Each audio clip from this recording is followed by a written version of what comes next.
With Lucky Land Slots, you can get lucky just about anywhere. Dearly beloved, we are gathered here today to... Has anyone seen the bride and groom? Sorry, we're here. We were getting lucky in the limo and we lost track of time. No, Lucky Land Casino, with cash prizes that add up quicker than a guest registry. In that case, I pronounce you lucky. Play for free at LuckyLandSlots.com. Daily bonuses are waiting. No purchase necessary. Void where prohibited by law. 18+. Terms and conditions apply. See website for details.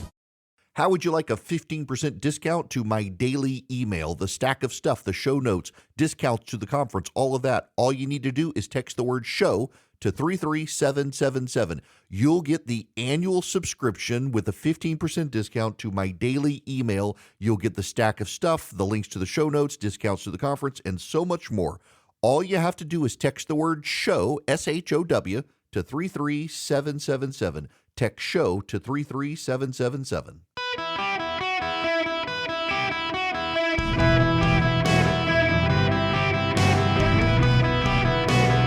Welcome to the Eric Erickson Show podcast, Hour 2. Greetings, conversationalists. Welcome. It is Eric Erickson here across the United States. The phone number, 877-973-7425. Should you wish to be on the program, delighted to have you with me. We got to talk about, we all knew this was going to happen. We all knew it was going to happen.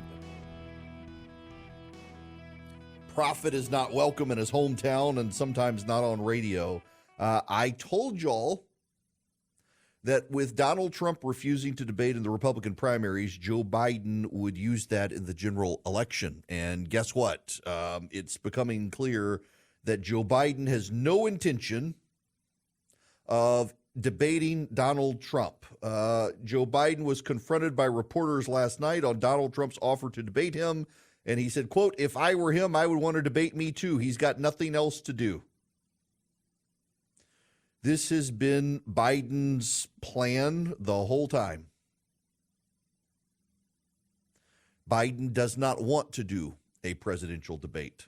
In fact, Joe Biden is sitting out the Super Bowl interview. Now, you and I can be thankful that Joe Biden is not willing to do the Super Bowl interview because it just politicizes a big sporting event where Americans tend to find common ground, unless you're a Taylor Swift conspiracy theorist. Joe Biden's not going to do it because it's an unscripted interview. He doesn't want to make a mistake. This is from a year ago. February 16th, 2023, Jonathan Martin. High-level Democrats are rallying to President Biden's reelection, not because they think it's in the best interest of the country to have an 82-year-old start a second term, but because they fear the potential alternative, the nomination of Kamala Harris and an election of Donald Trump. Not that many of them will say it publicly, at least not directly. Quote, "Nobody wants to be the one to do something that would undermine the chances of a Democratic victory in 2024, Representative Dean Phillips explained to me. Ironically, Phillips being one of those who's decided to run for president to challenge Joe Biden. Behind the scenes, though, other Democrats agree. There was the senator who said few Democrats in the chamber want Biden to run again, but the party has to devise an alignment of interest with the president to get him off the narcotic of the office. There's the governor who mused about just how little campaigning Biden would be able to do. There was the House member who, after saying that, of course, Democrats should renominate the president, told me to turn off my phone, then demanded to know who else was out there and said Harris wasn't an option. And now there's this, a year later, from yesterday, also from Politico. Over the past week, Joe Biden conducted a retaliatory strike against Iranian militants, stomped his way to a victory in the South Carolina Democratic primary, and saw a massive beat of expectations on a monthly jobs report. It was consequential several days, made all the more striking by the fact that Biden wasn't physically around for much of it. The president has kept a distance from the action, not addressing the nation on the strikes, not staying in South Carolina for his win, and declining to participate in the semi-traditional Super Bowl interview this coming Sunday. The low-key approach is one the White House has adopted before, at times worrying some in his party who say it's critical that he sees any opportunity to counter criticism that he's too old or disengaged for the job. The administration insists it is by design and that the concerns miss not just how much he interacts with the public, but the nuances of the job. That's especially true, they note, with respect to the airstrikes launched in response to the death of 3 Americans. Senior officials worry an Oval Office-style speech would signal the U.S. is at war. Really?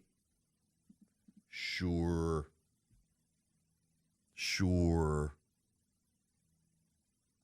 Y'all, the president is going into hiding.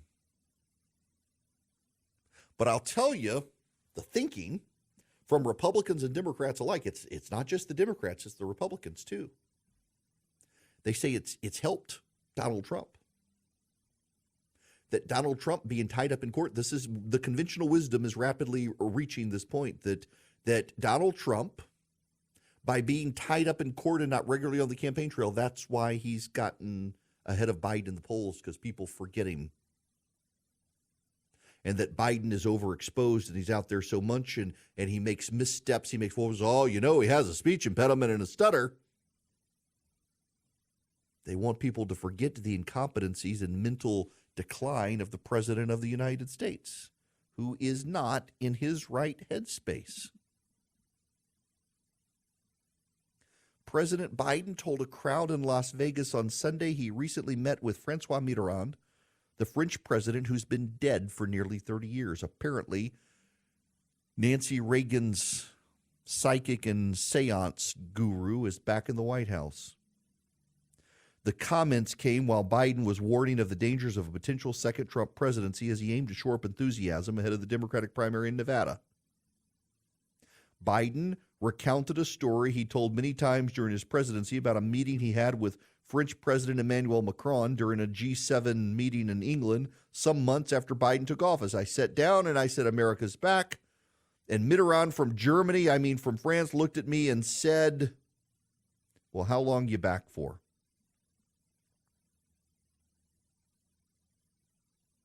Francois Mitterrand was the president of France from 81 to 95. He died in 1996. Joe Biden, instead of talking about Macron, says Mitterrand. He's getting people confused. Now listen, everybody does this. When you have kids, you do this particularly. My wife and I will sometimes call the kids the dog's name and call the dog the kid's names. And sometimes we've got oldest daughter is 18, our son is 15, and we'll start to call them by each other's names, even though they're one's boy, one's girl. It's parents do it. It's dad brain, it's mom brain. It's also old person brain. Older people do this sort of thing, but older people tend to slow down and not decide to run for re-election as president of the United States when they're in their 80s. And there is a problem for Joe Biden. We talked about the NBC News poll yesterday on the program that has Donald Trump beating Joe Biden and has Joe Biden beating Donald Trump if Donald Trump is convicted of crimes, but so barely that the pollsters say we can't really believe this is true. If Trump is convicted of a crime, some of these people may actually still vote for him, but they're telling us they won't. We don't know that we believe them. In an era of massively divided government, in an era of massively divided populations within this country who are divided on every issue, Republicans like what Democrats hate. Democrats like what Republicans hate. Nobody agrees on anything in this country anymore. In a nation more divided than at any time in its history since the Civil War, Americans across all parties have agreed on one thing and one thing only. They all hate Kamala Harris. Kamala Harris's approval in this country, serial killers and syphilis are more popular across party lines. Democrats, Republicans, independents, moderates, progressives, conservatives. Americans are united against Kamala Harris. There is no group, no demographic, including racial demographic and gender demographic, where Kamala Harris gets majority approval rating. That's how unpopular Kamala Harris is. Black women don't like her. White women don't like her. Black men don't like her. White men don't like her. Hispanic men and women don't like her. Old people don't like her. Young people don't like her. Democrats don't like her. Progressives don't like her. Republicans don't like her. Independents don't like her. Nobody likes her. And so when people go vote for Joe Biden for a second term, they're voting for the woman none of them like because he's not going to live. It's a high-pressure job. He's already had a brain aneurysm in the past.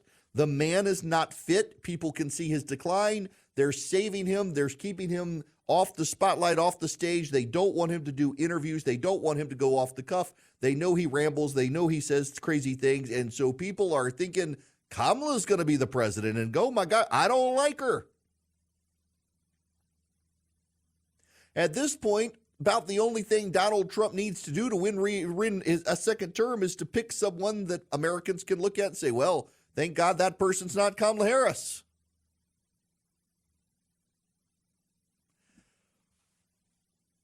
I need to ask you a question. A serious question here.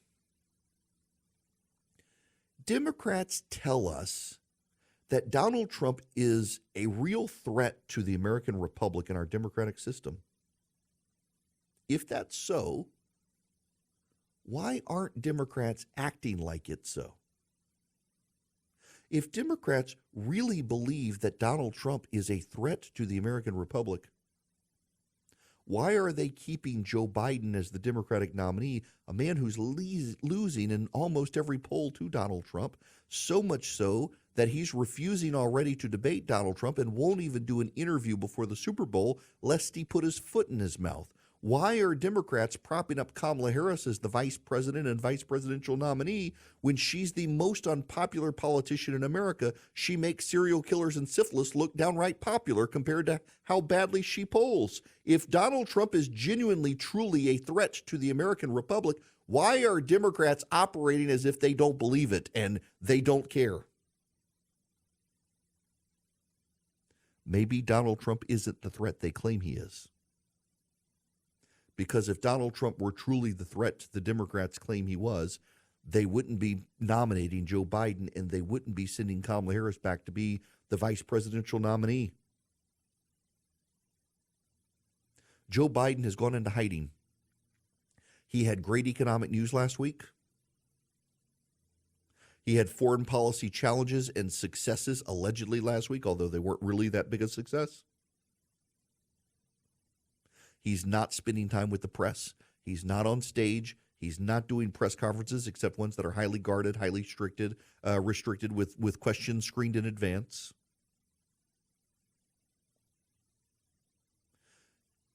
They know he's in mental decline. They're trying to keep him out of the spotlight because of his mental decline. It's going to be very hard to do that with Donald Trump on the campaign trail. Donald Trump of today is not the Donald Trump of 2016. The problem for the Democrats is that the Joe Biden of today is not the Joe Biden of 2016. He's not even the Joe Biden of 2020. And while Trump undoubtedly at his age has also suffered some level of mental and physical decline because of his age, he's still way sharper than Joe Biden, and he can still speak off the cuff. Democrats want to point out that Donald Trump confused Nancy Pelosi and Nikki Haley. Okay, that's fine, but at least they're still both alive. President Biden confused the living president of France with the dead president of France from 2 decades ago, 3 decades ago. People see it. The Democrats are trying to highlight now all the goofy things Donald Trump says. Donald Trump, though, speaks off the cuff without a teleprompter. Joe Biden speaks off a teleprompter and still screws it up. And Donald Trump hasn't chosen his vice presidential nominee yet. Joe Biden is sticking with his deeply unpopular one. The Democrats, for all of their belly aching and screaming that Donald Trump is a threat to the republic, they're not acting like he actually is. And they've sent Joe Biden back to the witness protection program, and that's not a way to campaign for re-election for president of the United States in the social media always-on 21st century. And I suspect a lot of them know it. And if he loses in November, there will be hell to pay on the Democratic side. It will be glorious to watch. Hello, it is Ryan, and I was on a flight the other day playing one of my favorite social spin slot games on ChumbaCasino.com. I looked over at the person sitting next to me, and you know what they were doing? They were also playing Chumba Casino. Coincidence? I think not. Everybody's loving having fun with it. Chumba Casino is home to hundreds of casino-style games that you can play for free anytime, anywhere, even at 30,000 feet. So sign up now at ChumbaCasino.com to claim your free welcome bonus. That's ChumbaCasino.com and live the Chumba life. No purchase necessary. VGW. Void where prohibited by law. See terms and conditions. 18+. Greetings, welcome. It's Eric Erickson here. The phone number is 877-973-7425. Should you wish to be on the program, there is some encouraging news economically, globally, and that is that American industry is beginning to bet on India over China. A momentous shift, this is from Bloomberg News, is underway in global markets as investors pull billions of dollars from China's sputtering economy 2 decades after betting on the country as the world's biggest growth story.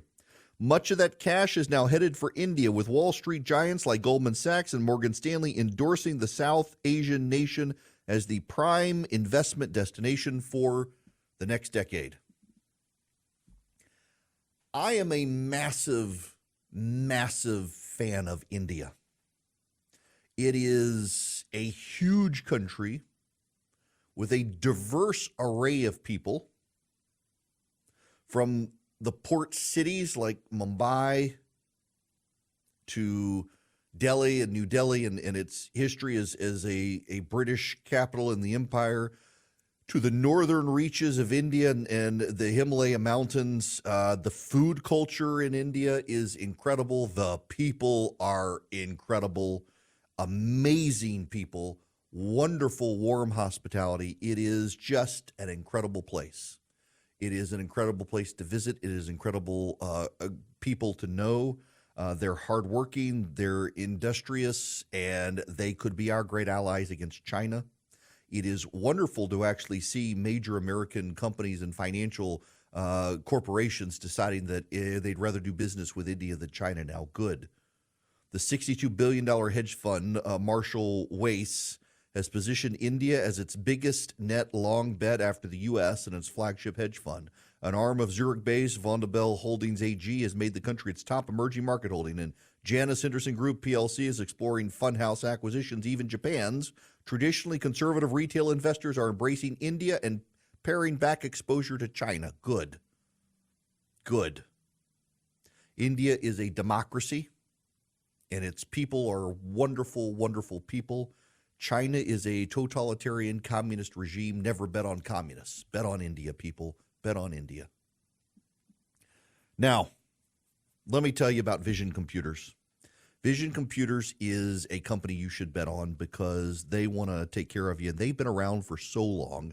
Jim, my board op, has done business with Vision Computers for over 15 years. We've got a computer in our house from Vision Computers. My son's gaming PC. They built it for us. They service it. They answer his questions. I mean, if he's just got some asinine question, I don't even have to answer it. Vision Computers takes care of it. It's fantastic. They can do this for your company as well. They can build you computers, laptops and desktops, PCs for your office, and then all your employees who get the computers get a phone number if they've ever got a question about email, about their printer, about it, how to do something, or something doesn't work. Many cases, Vision can remote in, and they can help businesses nationwide, not just in the Southeast. Nationwide, they can help you. They save you money. They get you what you need and what you want. They make it upgradable so you can have a long-term relationship with them, and they're going to be around. VisionComputers.com or 404-COMPUTE. If you call Vision Computers at 404-COMPUTE, you tell them that I sent you, you're going to get an even better deal. You won't see it at VisionComputers.com. You have to call them at 404-COMPUTE. Tell them Eric sent you. You get a great deal. Y'all, seriously, any business, any individual in the United States can take advantage of this. Hello, it is Ryan, and I was on a flight the other day playing one of my favorite social spin slot games on ChumbaCasino.com. I looked over at the person sitting next to me, and you know what they were doing? They were also playing Chumba Casino. Coincidence? I think not. Everybody's loving having fun with it. Chumba Casino is home to hundreds of casino-style games that you can play for free anytime, anywhere, even at 30,000 feet. So sign up now at ChumbaCasino.com to claim your free welcome bonus. That's ChumbaCasino.com and live the Chumba life. No purchase necessary. VGW. Void where prohibited by law. See terms and conditions. 18+. Hello, America. Welcome. It is Eric Erickson here. The phone number is 877-973-7425 should you wish to be on the program. My friend Rob, who helps me with affiliates, teased me this morning. I had sent him a text. He said he was boarding a plane to my favorite city. It's actually Philip's favorite city, but I really like going to Las Vegas myself. Rob went to Las Vegas without us. It's okay. I'll be going. I've got a meeting I've got to go to the beginning of May. It's a donor meeting. Usually it's the beginning of March, but with the primaries playing out the way they are, they moved it to May, and they asked me to come, and I'm excited to go. And then I'm taking my family to Las Vegas at the end of May. I'm not a big gambler. I'll play at the craps table. I don't do blackjack. Don't like the slots or roulette. The craps table, you're throwing dice. The odds aren't as terrible there as they are in so many other games in the casino. What I really like about Las Vegas is the machine guns. If you ever want to go to Las Vegas and you're not a gambler, let me know. The restaurants and the machine guns. I go into the desert. There's a company that I do business with, and I go take my team out there and my friends to shoot guns in Vegas. I don't like to have friends of mine pay their way out there in large part because I know that I've been very fortunate, very blessed. A lot of my friends make less than me, so I tend to cover everybody's costs when we go out there and we shoot machine guns, smoke cigars, go eat at great restaurants, play craps, and one of my favorite things to do is take a helicopter and land at the bottom of the Grand Canyon. And the last time we were out there, I took Charlie out there, and they were completely sold out, had no availability to go to the Grand Canyon, and I gotta take him back out there to do that. It's so cool. Vegas is also a place where you can get a sense of the economy in real time, very quickly. I'm ready to go. So my kid, I should explain, though, why I'm taking my family to Las Vegas when they don't gamble at all and I only play craps. It's the machine guns. My oldest told me she told me this several years ago, and she stuck to it, that when she graduated from high school, the trip she wanted was for me to take her to Las Vegas so she could shoot a machine gun. And go to the Grand Canyon. So I'm taking both of my kids and my wife to Las Vegas at the end of May. Memorial Day week ends in my birthday on June 3rd, and we're going to hang out. We're going to shoot machine guns. We're going to go to the Grand Canyon. My wife and son want to go to the race car track where you can actually race like Lamborghinis and stuff. I don't know that I can't afford the Lamborghini, but the Mustangs, which my kid wants. And then my son is a huge Mustang fan. I'm not buying him a Mustang, and I have to keep telling my wife he's not getting a Mustang. The dude got his learner's permit before Christmas and still hasn't even gone driving. But he loved Ford versus Ferrari and Carroll Shelby. And the Shelby Museum is out there. So he wants to go tour all the classic Mustangs. He's a big I was never a car guy. My son loves classic cars and architecture. Those are his two passions. So we'll do that. It should be a fun family time. We'll stay at a great place. My kids are picky eaters. The hotel has lots of options. It should be good. The New York Times has a story today. Why are Americans weary while the economy is healthy? Look at Nevada.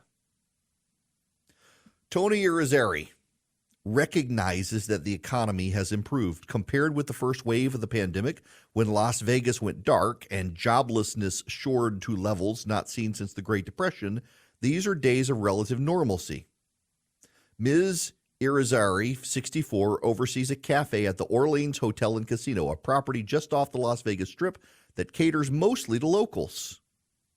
Guests have returned, filling the blackjack and roulette tables amid the cacophony of jingling slot machines, the sound of money. She started in the hospitality industry bussing tables when she was only 16. Her paychecks have allowed her to purchase a home, raise 3 children, and buy each of them their first car. But as she contemplates the future, she can't shake a sense of foreboding. The outlook of people like Ms. Irizarry could be crucial in determining who occupies the White House. Nevada is one of 6 battleground states that are likely to decide the outcome of November's presidential election. Its economic centerpiece, Las Vegas, was constructed on dreams of easy money that proved a winning proposition for generations of working people, yielding middle-class paychecks for bartenders, restaurant servers, casino dealers, and maids. Yet over the last 2 decades, a series of shocks have eroded confidence. First, a speculative bonanza in real estate went spectacularly wrong, turning the city into the epicenter of a national foreclosure crisis. That the fate of the 2024 presidential election could hinge on economic sentiment is widely taken as a given among political operatives. It's a problem that there is a foreboding hovering over the economy. And the Democrats, like I mentioned yesterday, they keep touting the macroeconomic picture of the country. The microeconomic picture in this country is still not good. In Nevada, the state's unemployment rate is down sharply, 5.4%, a fraction of the 31% logged right after COVID. Wages have grown, especially for the hospitality and leisure industry workers. The rate of inflation on a range of goods has slowed markedly, but those figures leave out key sources of distress playing out across the country. While prices for goods have stopped rising, they remain higher than before, especially for gasoline, groceries, and rent. Higher interest rates have increased credit card burdens for those carrying balances. They've multiplied mortgage payments for homeowners whose interest payments float with broader rates. Of special concern in Nevada is recognizing that potentially lucrative pursuits like advanced manufacturing could take years to produce significant numbers of jobs. But wait, there's more. From CNBC today, it was breaking news this morning. Credit card delinquency surged in 2023, indicating financial stress. Credit card delinquencies, according to CNBC, surged more than 50% in 2023 as total consumer debt swelled to $17.5 trillion, according to the New York Federal Reserve. Debt that has transitioned into serious delinquency, or 90 days or more past due, increased across multiple categories, but none more so than credit cards. With a total of $1.13 trillion in debt, credit card debt that moved into serious delinquency amounted to 6.4% in the fourth quarter, a 59% jump from just over 4% at the end of 2022. The quarterly increase at an annualized pace was around 8.5%. Delinquencies also rose in mortgages, auto loans, and the other categories. Student loan delinquencies moved lower, as did home equity lines of credit. Overall, 1.42% of debt was 90 days or more past due, up from just over 1%. Credit card and auto loan transitions in delinquency are still rising above pre-pandemic levels. Household debt rose by $212 billion in the quarter, a 1.2% increase quarterly, and about 3.6% from a year ago. Credit card debt jumped 14.5%. Auto debt climbed to $1.61 trillion, up $12 billion or 3.5%.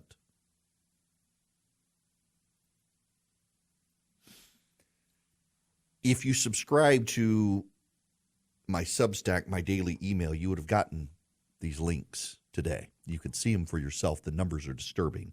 Text DATA to 33777. You can subscribe, get a 15% discount.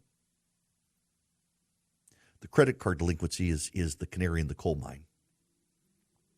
A lot of people put money on credit cards as prices went up to be able to buy the groceries and luxuries of life, and now they can't pay the credit cards back as the interest rates have gone up on them so high.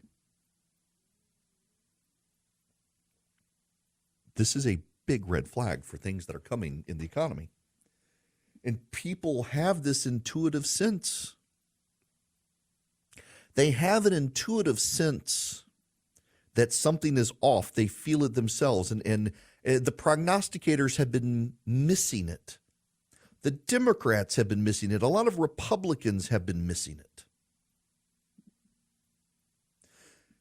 Gen Z and millennials are not investing.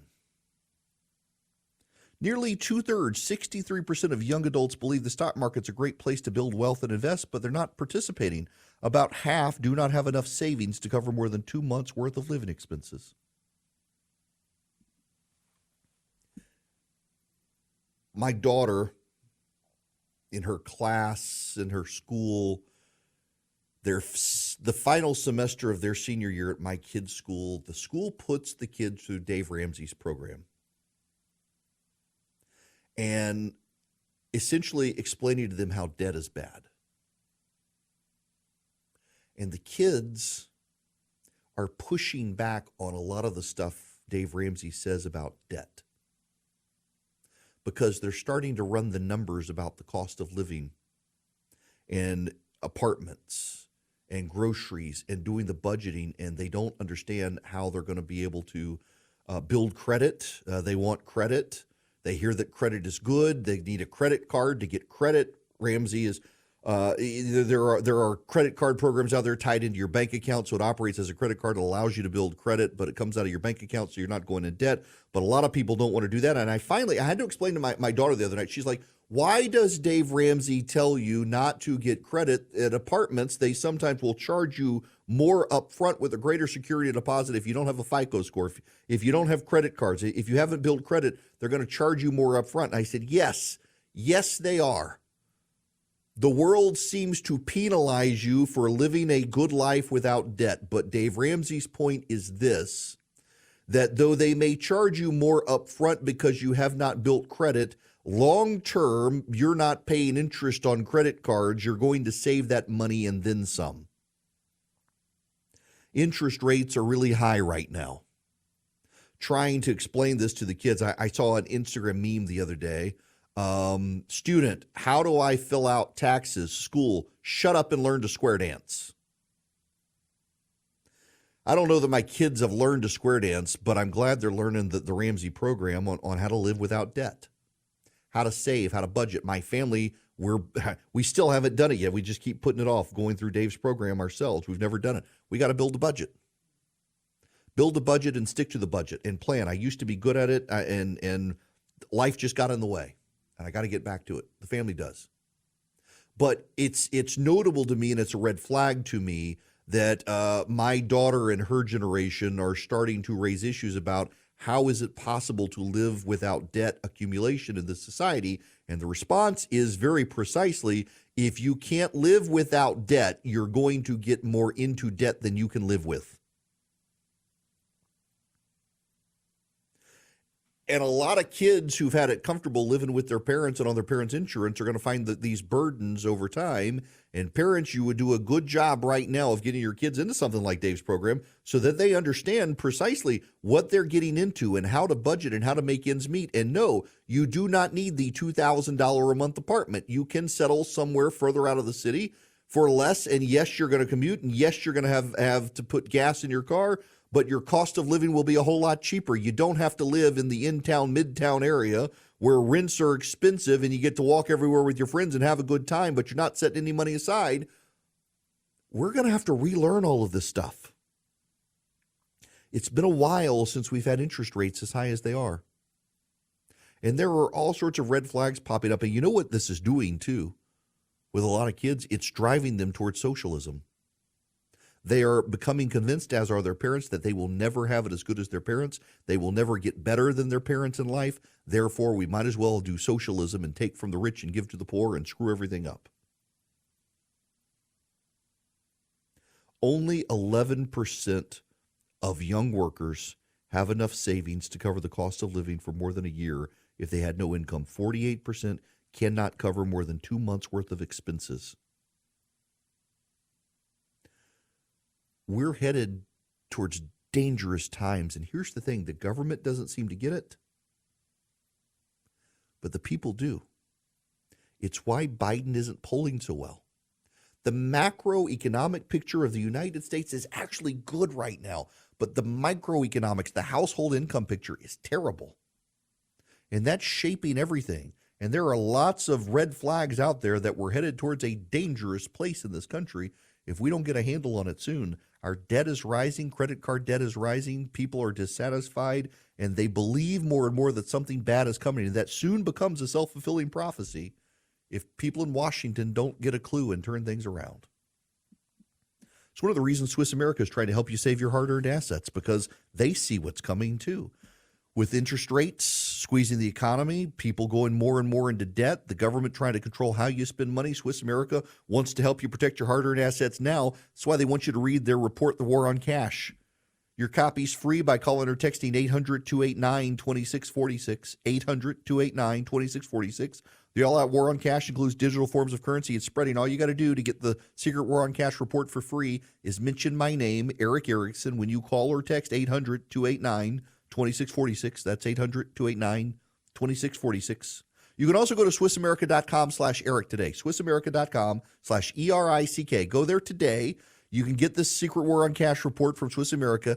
Get them in a conversation with them about protecting your assets. You can call and just give them my name, Eric Erickson, or text the number 800-289-2646. Message and data rates may apply. Okay, round two. Name something that's not boring. A laundry? Ooh, a book club.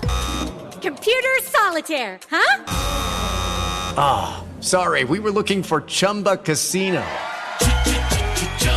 That's right, ChumbaCasino.com has over 100 casino-style games. Join today and play for free for your chance to redeem some serious prizes.